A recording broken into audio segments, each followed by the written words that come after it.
Here's what we can expect from Apple's upcoming launch event on the 7th of September. The key product will most likely be the iPhone 14, which should include an always-on display. There are also rumors that the mini version of the iPhones will be replaced by the iPhone 14 Pro and Pro Max, which are also expected to increase in price by about $100. Apple will most likely also have other products to show off, such as new Macs with upgraded chips, new iPads, and perhaps Apple Watch Series 8. So that is the quick roundup of what should happen on this new Apple event. So let's have a little bit of a deeper look into it. So the event is going to be officially called the Far Out event, and this is sort of the image that they are using. So there is some speculation because, you have this whole night sky, that this might mean the fact that iPhones are going to be getting upgraded cameras in the form of better low light performance, or, which is a much cooler feature in my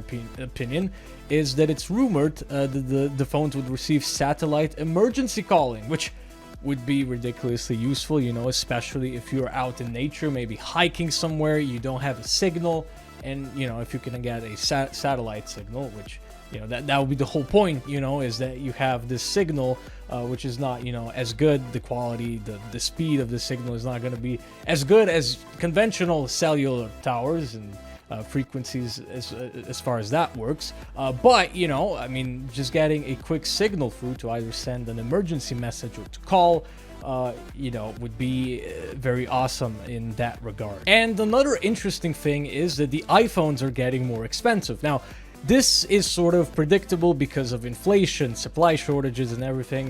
Basically, it probably costs Apple more to produce these new phones, and they're also sort of getting less money from that just because of inflation.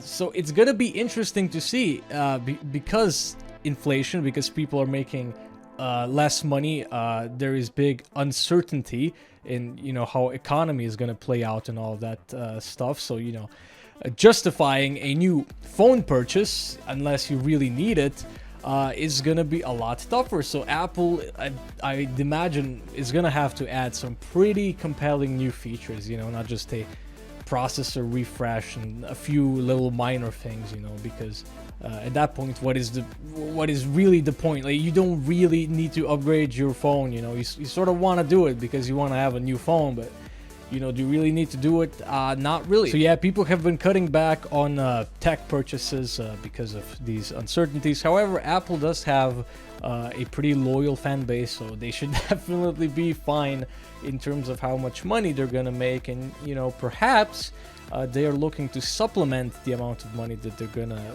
be making with the amount of ads that they're gonna spread throughout iOS. It is well known we have received more ads onto the App Store already, with more ads planning to come as well to the App Store and also to other apps such as Maps.